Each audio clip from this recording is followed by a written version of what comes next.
Kita ketawai kalau ada orang kok pikirannya uang saja, tapi buktinya kita tidak punya duit juga stres. Maka yuk, tidak usah malu-malu, kita bahas sekalian. Mengelola uang itu sebenarnya tidak terlalu banyak berhubungan dengan kecerdasan.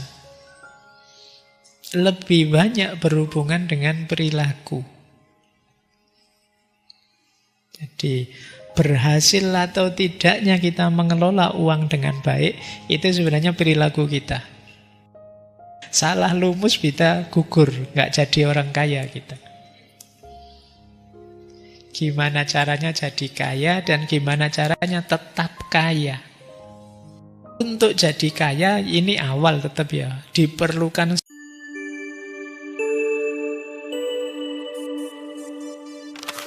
Assalamualaikum warahmatullahi wabarakatuh. Bismillahirrahmanirrahim. Alhamdulillahi rabbil alamin.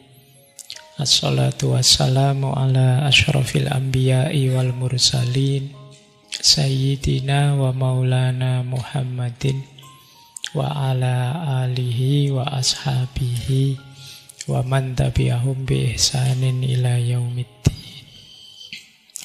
Amma ba'd. Baik, bismillah, mari kita lanjutkan lagi belajar kita, ngaji kita.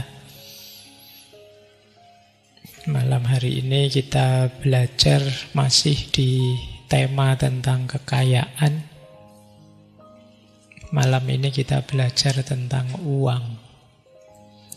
Tapi uang tidak di aspek jumlahnya atau besarannya. Karena saya tahu kita tidak banyak punyanya. Tidak harus dibahas senjelimet itu, tapi sisi psikologisnya. Ini mungkin bagian seperti minggu lalu ya, jenis behavioral economics. Jadi ekonomi perilaku. Bagaimana menyikapi uang secara psikologis, mental yang tepat apa. Baik, malam ini kita ketemu tokoh ini yang beliau menulis buku terkenal sekali. Buku ini diterjemahkan sampai ke 50 bahasa. Sudah mencapai 4 jutaan eksemplar. Morgan Housel. Baik, kita belajar ya mengelola dimensi yang kadang-kadang kita sinisi, tapi sebenarnya kita butuh. Kita ketawai kalau ada orang kok pikirannya uang saja, tapi buktinya kita tidak punya duit juga stres. Maka yuk, tidak usah malu-malu, kita bahas sekalian, tapi secara bijaksana gimana sih cara mengelolanya. Baik, bismillah. Kita mulai ya. Saya awali dari quotes ini. Jadi menurut beliau, money is everywhere. Uang itu ada di mana-mana, diperlukan dalam semua hal. It affects all of us. Ia mempengaruhi kita semua. And confuses most of us. Dan membingungkan sebagian besar kita. Ini satu quotes, 3 frase yang masing-masing penting. Yang pertama, money is everywhere. Itu seperti kalimat yang sering kita pakai, semuanya butuh duit. Tidak ada satupun dimensi hidup kita yang tidak berkaitan dengan duit. Dengan uang. Dalam hal apapun. Pendidikan kah? Politik apalagi? Bahkan agama pun butuh uang.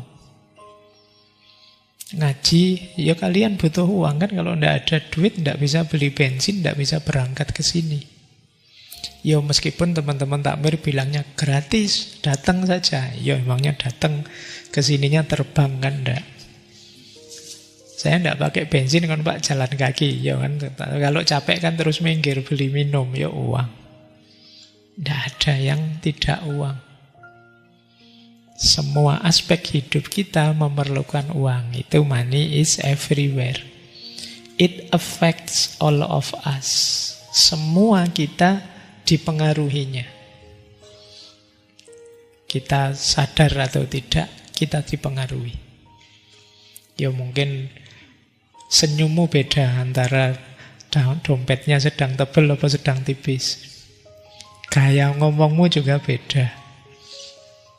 Moodmu naik turun itu mungkin sebagian besar ya berkaitan dengan ini. Itu affect all of us namanya. And confuses most of us. Dan membingungkan kita semua. Kita bingung, kemarin belajar tasawuf tidak boleh mikir dunia. Tapi kalau nggak dipikir, tidak punya duit, susah juga kita. Mau nyufi juga mungkin sekarang mahal. Jangan dikira, Pak saya mau nyepi Pak, menghindar dari keramaian. Oh, jangan dikira menghindar dari keramaian itu murah. Mungkin menghindar dari keramaian mau kemana? Ke gunung. Oh sekarang villa-villa mahal. Kamu mau kemana? Ya, mahal juga sekarang. Kok sekarang mau beli kitab saja sekarang mahal. Ngaji, apalagi. Saya online saja kok Pak. Yo, kuotanya juga mahal. Tidak ada yang tidak perlu uang. Dan terus kita bingung. Terus gimana ya caranya? Maka yo jangan malu-malu, diakui saja. Ya Pak, kita memang perlu uang. Tinggal mengelolanya. Porsi dan proporsinya yang tepat. Mental kita di hadapan dia yang pas. Kuncinya nanti di situ. Terus. Nah, cuma Housel ini punya tesis begini. Doing well with money has a little to do with how smart you are and a lot to do with how you behave. Ini agak berbeda dengan Kahneman ya. Minggu lalu banyak ngomong bias kognitif. Tapi malam ini Housel bilang mengelola uang itu sebenarnya tidak terlalu banyak berhubungan dengan kecerdasan. Lebih banyak berhubungan dengan perilaku. Jadi berhasil atau tidaknya kita mengelola uang dengan baik, itu sebenarnya perilaku kita. Bukan how smart. Kalau sekedar kecerdasan kita, mungkin kita cerdasnya luar biasa, tapi tidak selalu ideal teori, ideal konsep yang di kepala kita itu terus kita bisa menerapkannya. Kita tahu kok misalnya nabung itu baik, boros itu jelek. Tapi kan untuk bisa mengendalikan agar kita tidak boros, lebih milih nabung, itu behavior kita yang lebih berpengaruh. Kebiasaan kita, perilaku kita. Kalau sekedar ideal itu mungkin kepala kita sudah ngerti. Otak kita sudah isinya teori macam-macam banyak. Tapi kenapa sulit diterapkan? Behave kita. Ini mungkin berlaku tidak hanya untuk konteks uang. Untuk konteks ilmu mungkin juga begitu. Kenapa sih Pak? Saya merasa wawasan saya sudah banyak, sudah luas sekali. Saya hari ini sudah belajar macam-macam. Dari online langsung di kampus. Tapi hidupku kok begini-begini saja. Tidak berubah-berubah. Saya sudah tahu ini baik, ini buruk, ini ideal, ini tidak. Tapi kok mengubahnya, menerapkannya dalam hidup susah. Karena behavior kita. Perilaku kita sehari-hari tidak kompatibel dengan ideal yang ada di kepala. Tidak cocok. Oke, baik. Yo nanti bisa kalian cermati sendiri ya. Keseharianku yang tidak cocok dengan idealku apa, itu mesti ketemunya banyak. Maka malam hari ini Housel mengajarkan kita mengubah mindset, mengubah perilaku di hadapan money, di hadapan uang. Oke, kita lanjutkan. Ini konsep basicnya. Kata Husserl, orang berpikir tentang uang, nilai uang di mata kita, cara ideal mengelola uang yang terbaik menurut setiap orang, itu kata Husserl beda-beda. Karena memang orang berpikir tentang uang itu subjektif. Jadi menurut beliau, orang berpikir tentang uang itu sesuai pengalaman hidupnya masing-masing. Bukan berdasarkan teori atau berdasarkan fakta objektif apa. Pengalaman kita dengan uang itu membentuk sikap kita. Apakah kita jadi orang yang hemat, yang boros, konsumtif, atau pelit, dan lain sebagainya, itu sejarah.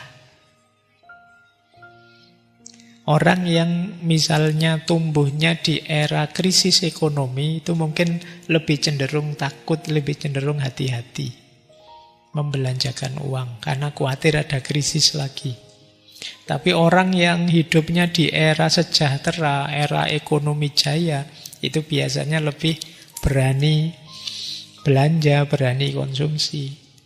Ini sikap mental. Maka kalian masing-masing coba dicek ya, kondisi ekonomimu misalnya sejak kecil seperti apa. Seperti itulah terbentuk mindsetmu. Yang kalau saya dulu kecil di rumah itu, kalau makan telur, itu telur satu diiris jadi 4 untuk berempat. Oh, mungkin beda dengan mungkin kalian dulu di rumah, alah telur Pak bisa sesuka-suka lah masak telur, makan telur. Setiap kali Indomie ya nambah telur sekian itu. Dari saya yang harus dipecah 4. Itu persepsi saya tentang telur, tentang makanan itu mungkin berbeda. Tentang uang juga begitu. Kalian mungkin kaget lihat temanmu sekali makan ratusan ribu padahal masih mahasiswa. Sementara kalian makan bakso 20.000 mengkerut ke anumu. Mahal ya, bisa begitu. Jadi dari mana sejarah? Masing-masing orang beda. Jadi orang berpikir tentang uang itu subjektif. Maka menurut Husserl tidak ada cara yang benar, yang universal mengelola uang. Yang menurut kita masuk akal mungkin bagi orang lain tidak. Ini maksudnya nanti kita jangan suka menghakimi orang. Jangan suka mencela gaya hidupnya orang. Mereka anak sejarahnya masing-masing. Orang yang pernah ketipu apa, itu mungkin dia sangat trauma sehingga tidak mau bisnis itu lagi. Kalian yang mungkin di rumahnya orang tuanya PNS misalnya, itu mungkin pikiranmu terbentuk pekerjaan paling enak, paling ideal itu PNS. Yang orang tuamu TNI apa polisi, itu kemungkinan kamu akan cenderung masuk TNI atau polisi karena kalian melihat orang tuamu. Ini yang disebut sejarah. Ya. Baik, jadi yang pertama, cara pandang kita terhadap uang, termasuk idealisme kita tentang kekayaan, itu sejarah yang membentuknya. Yang masing-masing kita beda-beda. Ya. Maka kalian yang punya mindset berbeda dengan temanmu dalam mengelola uang, tidak harus kemudian menganggap yang lain lebih jelek atau yang lain lebih bagus. Masing-masing punya sejarah. Jangan menghakimi cara orang lain mengelola uang. Mungkin saja itu karena pengalamannya atau mungkin juga karena trauma-traumanya. Jadi tidak semua keputusan keuangan itu dibentuk secara rasional. Makanya tadi akal itu perlu sedikit saja. Behave-nya yang banyak. Tapi ya tidak masalah kalian memahami gayanya temanmu. Tidak untuk dicela, tapi untuk meluaskan wawasan. Oh, memang ada orang yang gaya hidupnya begini, gaya hidupnya begitu. Tidak masalah. Ini tidak ada hubungannya dengan kaya miskin. Ada juga sih, ada orang kaya yang gayanya seperti miskin. Ada orang miskin yang gayanya seperti orang kaya. Itu juga pasti karena sejarah. Mungkin kalian selama ini tidak punya uang, terus direndahkan orang, dilecehkan orang. Akhirnya kalian, wah kalau kayak gini saya tidak punya harga diri. Sudahlah saya tak gaya seperti orang kaya, biar dihargai orang. Ini sejarah. Atau yang kaya, gayanya kayak orang tidak punya. Mungkin dia capek, tiap kemana-mana sama temennya disuruh traktir terus. Kok aku terus yang traktir? Ya kamu kan yang paling kaya. Oh, besok dia gayanya seperti tidak pegang uang. Yang kaya kan bapakku tidak ngasih apa-apa. Jadi dia gayanya seperti itu. Kenapa bisa begitu? Pengalaman. Jadi yuk kita tidak menghakimi orang dengan cara mereka mengelola keuangan. Masing-masing punya strateginya sendiri, punya sejarahnya sendiri. Baik, kita lanjutkan sekarang.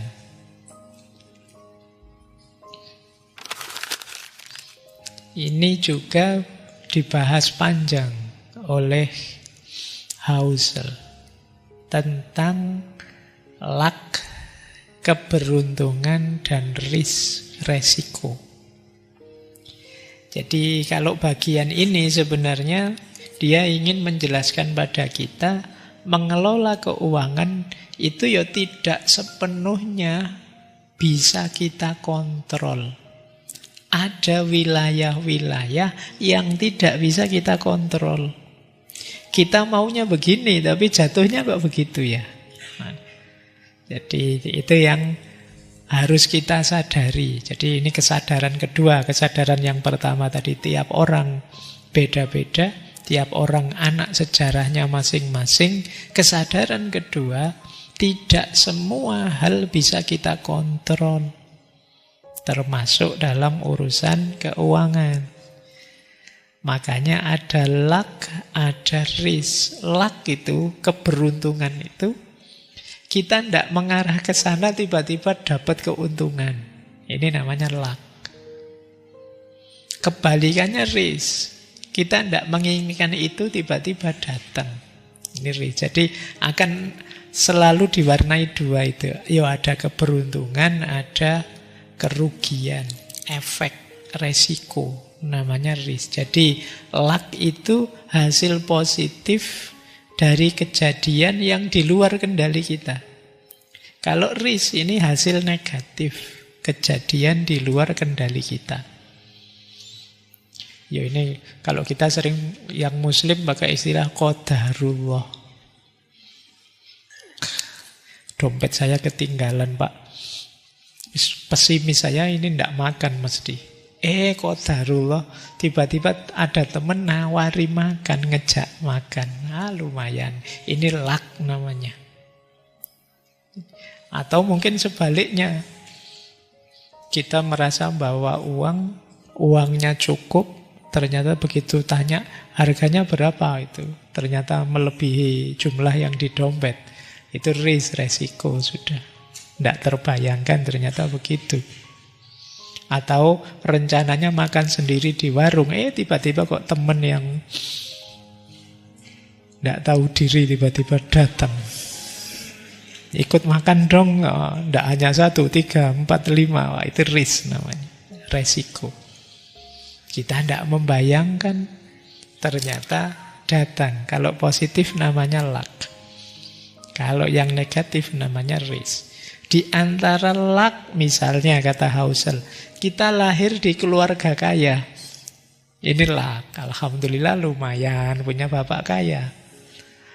Kebalikannya mungkin kalian yang lahir di keluarga yang tidak kaya, yang miskin. Itu risk.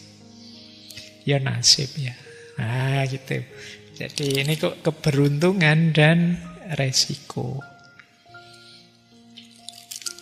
Banyak orang kaya karena memang orang tuanya kaya. Ini mesti ada unsur luck-nya. Ya tentu saja dia untung orang tuanya kaya, fasilitasnya lengkap. Atau investasi. Investasi yang tidak diduga-duga tiba-tiba booming, naik. Nah, atau tiba-tiba punya koneksi. Ternyata tidak tahu saya, teman saya SMP dulu, sekarang dia jadi pejabat. Lumayan bisa KKN sekarang. Ini luck, tapi ya dosa. Untung gitu. Ditilang polisi kok tiba-tiba, loh kamu ya? Oh iya gitu ya. Saya kemarin ada ngalami begitu. Pak Faiz ya? Lumayan, tidak jadi. Karena kenal jadi tidak harus ada embel-embelnya. Itu namanya luck, keberuntungan. Kalau risk, resiko. Sudah ancang-ancang mau melakukan apa, investasi apa, pandemi. Sudah disiapkan semua, tinggal di launching, sakit. Sudah. Ini namanya risk. Hidup itu akan selalu ada itunya. Ya mungkin tidak bisa diprediksi, tidak bisa kita kendalikan, tapi ini juga menentukan kesuksesan. Maka kata Housel, ingat-ingat ya, dalam kesuksesan kita kadang-kadang ada unsur luck-nya. Jangan sesombong itulah. Wong yo tidak sepenuhnya semuanya bisa kita kontrol. Orang lain melakukan hal yang sama toh juga tidak sukses. Kita yang sukses mungkin ada unsur luck-nya. Demikian juga sebaliknya. Kalau ada orang gagal atau kita gagal, tidak harus kemudian kita sepenuhnya menyalahkan diri kita. Aku kok tidak pinter ya, aku kok bodoh banget ya, aku kok tidak harus. Kadang-kadang memang hidup ini ada unsur risk-nya. Ada unsur resikonya. Kita sudah mati-matian merancang, ternyata hal tak terduga terjadi, resiko. Jadi tidak kemudian kita menyalahkan diri kita sepenuhnya. Misalnya kalian sudah belajar mati-matian, waktunya dapat nilai, dosennya sedang stres urusan apa, terus jadi kejam sekali ngasih nilainya. Itu risk, resiko, tidak apa-apalah. Yang kok nilainya jelek karena dosennya sedang bad mood misalnya. Nah itu resiko. Kalian kan tidak bisa ngontrol. Nah hidup itu penuh yang seperti ini. Kadang ada luck, kadang ada risk. Siaplah menghadapi dua-duanya. Tidak semua hal bisa kita kontrol, kita kendalikan. Maka kata Housel, jangan menganggap semua hasil bagus itu karena kepintaran. Pinter banget ya orang ini bisa sukses, pinter banget ya orang ini bisa menghasilkan ini, menghasilkan itu. Mengapa? Banyak orang sukses itu karena keberuntungan. Yang itu bukan karena rancangannya dia, ya tiba-tiba saja situasinya pas. Ini tadi yang kalau kita yang ngalami itu, maka diingatkan jangan sombong. Kalian suksesmu itu tidak hanya karena dirimu, tapi dibantu oleh situasi, mungkin dibantu oleh kondisi. Kalau kita yang beragama, ya karena diridhoi Allah. Allah tidak meridhoi, tidak jalan. Kemudian juga jangan menganggap semua kegagalan itu karena kebodohan. Banyak orang gagal karena muncul resiko yang tidak bisa dia kontrol. Ini kita juga harus sadar itu. Jadi sampai di prinsip kedua ini kita diingatkan jangan gampang memvonis, jangan gampang ngejudge orang. Kamu kok bodoh banget toh ya? Kamu kok ndak pinter banget toh ya? Wong cuma gitu aja loh. Iya sih, tapi kan ada unsur risk yang tidak terduga.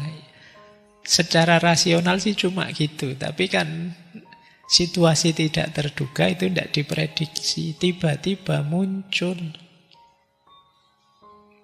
Kalau di buku itu Housel mencontohkan Bill Gates. Bill Gates ini yang kita kenal ya, kiprahnya di dunia perkomputeran. Itu saat itu dia mendapatkan keberuntungan karena bisa sekolah di salah satu sekolah yang tahun 70-an tapi sudah punya akses ke komputer. Ini menguntungkan Bill Gates sehingga kemudian dia bisa berkiprah di bidang itu. Hal yang sama terjadi dengan temannya. Kalau di situ disebut namanya Ken Evans. Temannya Bill Gates, podo-podo pinter, sama-sama cerdasnya luar biasa, tapi terus meninggal karena kecelakaan. Ya kan nasibnya beda. Yang satu ketemu resiko, yang satu ketemu luck, keberuntungan. Jadi ternyata hidup ini tidak seeksak itu, termasuk urusan uang. Jadi Housel bilang beberapa orang terlahir dalam keluarga yang mendukung pendidikan, yang lain sebaliknya. Ini nanti ada efeknya. Beberapa terlahir dalam ekonomi yang berkembang pesat, yang mendukung kewirausahaan. Sementara ada orang yang lahir dalam perang dan kemiskinan. Ini kita tidak bisa bantah, situasinya memang begitu. Saya ingin Anda sukses, kata Housel, dan saya ingin Anda meraihnya. Namun sadarilah bahwa tidak semua kesuksesan itu karena kerja keras. Dan tidak semua kemiskinan disebabkan oleh kemalasan. Maka jangan overestimate pada orang yang sukses dan jangan underestimate pada orang yang gagal. Kita kan selalu kalau ada orang gagal itu melihatnya jelek terus. Itu alah mesti males itu, mesti tidak memberikan semuanya. Gitu kayak. Apa ya kamu ngerti lelahnya dia, capeknya dia, dengan santainya kita menyebut dia males-malesan, tidak serius. Ada banyak faktor risk dalam hidup ini. Atau kalau ada orang sukses, wah kita puji setinggi langit, kadang ceritanya dilebih-lebihkan. Oh ini dia orang hebat, ini pinter ini. Itu kalau ditelusuri nasabnya mesti ketemunya orang-orang kaya lah. Malah dilebih-lebihkan sampai kemana-mana. Padahal mungkin ada banyak faktor luck saja. Oke ya, saya banyak diceritai orang yang kenal ngaji filsafat itu karena diuntungkan oleh pandemi. Jadi ngertinya pandemi, sebelumnya tidak ada orang kenal ngaji filsafat, tapi begitu pandemi terpaksa orang di rumah, daripada nganggur, terus ketemu ngaji filsafat terus kenal. Banyak yang begitu. Itu kan ini yang disebut faktor. Saya tidak bisa mengendalikan. Pandemi bukan ciptaan saya. Tapi diuntungkan oleh itu. Itu namanya faktor luck. Atau mungkin kan banyak yang bilang, Pak, saya kalau dengerin ngaji itu terus bisa tidur misalnya. Nah, saya diuntungkan dengan mentalnya orang hari ini yang suka overthinking jadi sulit tidur. Ngaji filsafat mengambil keuntungan dari situ. Itu namanya luck. Makanya kalau ada yang tanya, apa Pak rahasianya kok bisa sukses? Saya tidak pernah merancang untuk bisa sukses. Ya jalan-jalan sendiri ketemu keberuntungan ini, keberuntungan itu. Baik, jadi ini harus kita pertimbangkan juga. Jadi mengelola uang sebelum segalanya nanti kita merancang sampai detail, ayo diingat-ingat ya. Hidup ini tidak seeksak itu, tidak sepasti itu. Masih ada luck and risk. Ini kalau dibawa ke tasawuf lebih tajam lagi ini kan. Kita itu kuasanya hanya merancang. Yang menetapkan hasilnya, yang mengintervensi segala yang tidak mungkin jadi mungkin, atau yang seolah-olah sudah pasti jadi tidak mungkin, Apa yang tidak bisa, yang Allah lakukan, yang Tuhan lakukan. Itu faktor luck and risk-nya lebih besar bagi kita yang beriman. Makanya jangan sembrono, jangan sombong. Ternyata hidup kita yang tidak sepasti itu. Baik, kita lanjutkan. Nah, selanjutnya Husserl juga membedakan antara rich and wealth. Rich itu kaya. Sebenarnya maknanya sama, cuma wealth itu orang sering menerjemahnya kekayaan.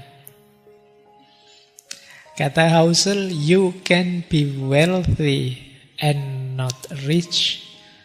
You can be rich and not wealthy. Ini kalau diterjemah letter bisa engkau bisa kaya tapi sebenarnya tidak kaya. Bisa juga tidak kaya tapi sebenarnya kaya. Itu bulatnya. Tapi sebenarnya maksudnya beda. Kita sering menganggap sama. Rich itu kaya, itu kekayaan yang tampak, uang yang tampak. Kalau wealth itu uang yang tidak terlihat. Kalau uangnya saya simpen di tabungan itu wealth. Tapi begitu saya belikan HP itu rich. Ya. Sudah dalam wujud laptop Pak, itu rich. Tapi ini aset Pak saya simpen, siapa tahu nanti saya ada kebutuhan ya saya pakai. Itu wealth. Ini tidak sama. Kata Husserl, kekayaan yang sejati itu bukan yang kita pamerkan. Justru yang kita simpan. Jadi kekayaan itu yang aset yang belum kita belanjakan. Itulah kekayaan sejati. Jadi ya, ini kebalikan ya. Ini teorinya agak unik. Berarti kalau kalian lihat temanmu mobilnya mewah ya, rumahnya besar sekali ya, itu belum jadi parameter dia benar-benar kaya. Bisa saja mobilnya mewah, rumahnya besar, tapi utangnya juga banyak. Tidak bisa jadi ukuran. Ya, bisa saja tiap hari gonta-ganti mobil, yo ternyata supir taksi misalnya. Itu kan Pak kelihatannya dari luarnya kan, kalau sekedar itu yo mirip seperti itu. Jadi orang sering menyamakan kekayaan itu dengan barang yang diperlihatkan. Mobil, rumah, jam tangan mewah. Padahal itu menunjukkan bukan kekayaan yang dimiliki, tapi kekayaan yang telah hilang dibelanjakan. Itu kan hasil konsumsi semua. Apa yang dipamerkan itu menunjukkan konsumsi, tidak menunjukkan simpanan kita. Bisa saja orang yang barangnya mewah semua, tapi sebenarnya dia tiap hari di WA sama pinjol, debt collector ngejar-ngejar, bisa saja begitu. Jadi itu bedanya rich and wealth. Bisa saja orang kelihatan kaya, tapi sebenarnya tidak kaya. Rich, tapi tidak wealth. Ini kita ingat-ingat ya. Oh, ini menenteramkan kita yang tidak punya barang mewah. Kalau ditanya orang, saya itu kayaknya biasa gini, tapi ya tidak mesti juga kok gitu. Kan kadang-kadang kalian lihat orang kaya-kaya itu kalau kemana-mana kan malah kadang simple banget. Hanya pakai sandal jepit, hanya pakai kaos biasa. Sementara orang yang kaya baru biasanya itu, kaya nih. Tiap bulan ganti HP, padahal kalau mau pakai HP tanya dulu ini budgetnya gimana ya, gitu bisa gitu. Terus bisa gonta-ganti mobil, pakai baju mewah, mewah. Itu rich. Tapi belum kaya yang sejati. Kaya yang sejati itu wealth. Simpenan saya banyak. Saya sih hidup sederhana Pak, tapi memang saya banyak nabung untuk masa depan. Tidak apa-apa lah sekarang tirakat sebentar, tapi ini orang kaya. Jadi semakin lama simpenannya numpuk, ini orang kaya. Maka kalian jangan kaget. Tiba-tiba ya ada orang cuma jualan mie ayam bisa naik haji. Kok banyak ya uangnya? Ya banyak, tidak dipamerkan pada kalian. Dia simpen itu jadi aset. Terus bisa daftar haji. Padahal mungkin tiap hari hanya nyimpen uang 50 ditabung sekian puluh tahun bisa naik haji. Kalian yang mungkin income-nya besar-besar tidak bisa-bisa naik haji karena ya itu tadi, kalian kesusu ingin membelanjakannya. Kesusu ingin menjadikannya konsumsi.